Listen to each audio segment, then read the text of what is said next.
যারা স্থানীয় লোকজন তারা খুব বিপদে আছে। কারো ভালো একটা স্কুল নেই। স্কুলগুলোতে গিয়েছি, যারা শিক্ষক 10টার শিক্ষক 12টায় আসে, 12টার শিক্ষক 4টায় আসে।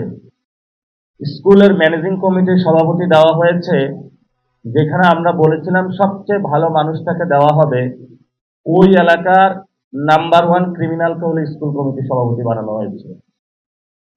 মসজিদ কমিটির সাথে বসেছি, সবচেয়ে আলেম যাকে মসজিদ কমিটির সভাপতি বানানোর কথা, সেখানে বসানো হয়েছে নাম্বার 1 ক্রিমিনাল, যে ওই এলাকার বাড়ির মহল্লা তাকে মসজিদ কমিটির সভাপতি, কারণ তার কাছে পাওয়ার আছে এবং সে বলছে আমি মসজিদ কমিটির সভাপতি হব। আমরা মন্দিরেও গিয়েছিলাম, সেখানেও একই অবস্থা। বাজার কমিটিতে গিয়েছি, সেখানেও একই অবস্থা। তারপরে হলো আমরা উপজেলা প্রশাসনে সেখানে গিয়েছি, স্বাস্থ্য যে কমপ্লেক্সটা আছে সেখানে সরকারি ঔষধের জন্য টাকা দেওয়া হয়, কিন্তু সরকারি ঔষধ নাই। নার্স থাকলে ডাক্তার থাকে না, ডাক্তার থাকলে নার্স থাকে না। যেই টাকাগুলা দেওয়া হয় সেই টাকাগুলা ওইখানের যিনি আছেন তারা সুন্দর মতো ভাগ-বটোয়ারা করে নিয়ে যান। এলাকাবাসী যখন দেখেন যে কোথাও গিয়ে হলো জায়গা পায় না, তারা খুব অধীর আগ্রহে থাকেন হলো এমপি সাহেবের জন্য।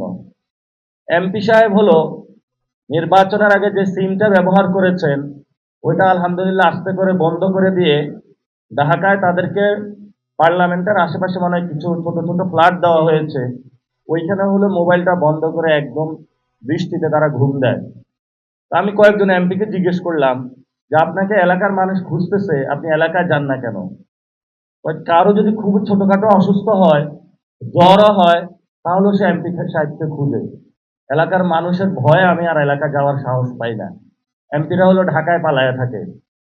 তারপরে এলাকার মানুষের জিজ্ঞেস করলাম যে এটা তো এমপির কাজ না, এটা হলো একটা চেয়ারম্যানের কাজ, মেম্বারের কাজ, উপজেলা চেয়ারম্যানের কাজ। বললো যে উপজেলা চেয়ারম্যান নাই। আমি বললাম কই গেছে? বললো যে আওয়ামী লীগের আমলে পালায়া গেছে। বললো চেয়ারম্যান কই? বললো চেয়ারম্যানও নাই। মেম্বার কই? তো কিছু কিছু মেম্বার আছে, এদেরকে হলো রাতে টর্চ মারলে পাওয়া যায়, দিনের বেলায় তো এদেরকে খুঁজেও পাওয়া যায় না। বাকি আছে আমাদের এমপি সাহেব। এখন আমরা সবাই মিলে এমপি সাহেবকে ধরতে হবে। এমপি সাহেব বলে আমার হলো আইন বানানোর কথা, এই ছোটখাটো কাজ তো আমার করার কথা না। কি আতিক ভাই, আপনারা এই ধরনের বিপদে পড়েন?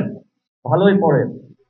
তো বাংলাদেশের যদি আমরা সার্বিক অবস্থা, এই যে জনগণের একটা চিত্র আপনাদের সামনে তুলে ধরলাম, পুরো বাংলাদেশের সিস্টেমগুলো একই চলতেছে। এবার যদি আপনি কোনো অফিসে যান, পায়ের উপর পা তুলে বসে থাকে, তো তাকে দেখে মনে হয় মুম্বাইয়ের কোনো মাফিয়া গোষ্ঠীর প্রধান। জিজ্ঞেস করা হয় কে, বলে আমি এখানে অ্যাক্সিয়ান, এরকম মনে হয় একটা পোস্ট আছে আপনাদের, বলে অ্যাক্সিয়ান। আবার যদি জিজ্ঞেস করা হয় আমি ইউনু, তো তাকে যদি জিজ্ঞেস করা হয় যে আপনি এভাবে বসে আছেন কেন, তাকে বলা হয় এই বিয়াদব চুপ করো, আমাকে স্যার বলো আগে। তো যেই লোক আসছে সে চিন্তা করে যে মাফিয়ার মতন বসে আছে, কিভাবে স্যার হইতে হয়। স্যার তো হবে সেই যে হলো প্রজাতন্ত্রের কর্মচারী, ভালো সুন্দর মতন থাকবে, সারাদিন জনগণকে সেবা দিবে, এই কাজ করবে। সে হলো মাফিয়া, একটা গুন্ডা স্টাইলে বসে থাকে।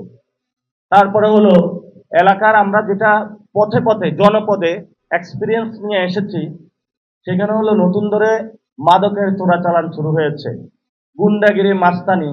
তো তাদের সাথে একটু বসলাম, জিজ্ঞেস করলাম তোমরা এগুলা করো কেন? যে এমপি সাহেব 20 কোটি টাকা নির্বাচনে খরচ করে গেছে, এই 20 কোটি টাকাও তুলতে হবে 5 বছরে, প্লাস আগামী ইলেকশনে আর 50 কোটিতে খরচ হবে, মোট 70 কোটি টাকা এখানে মাদক বিক্রি করে ব্যবসায়ীদের থেকে ধমক দিয়ে নিয়ে এসে খাল খনন করে মাটি ভরাট করে যত ধরনের এই কাজ আছে সবগুলো নিয়ে এই ইকোনমিক সোর্সগুলো থেকে আমরা যদি 70 কোটি না তুলতে পারি, তাহলে আমার হাওয়া ভবনের টিকিটটা বন্ধ হয়ে যাবে।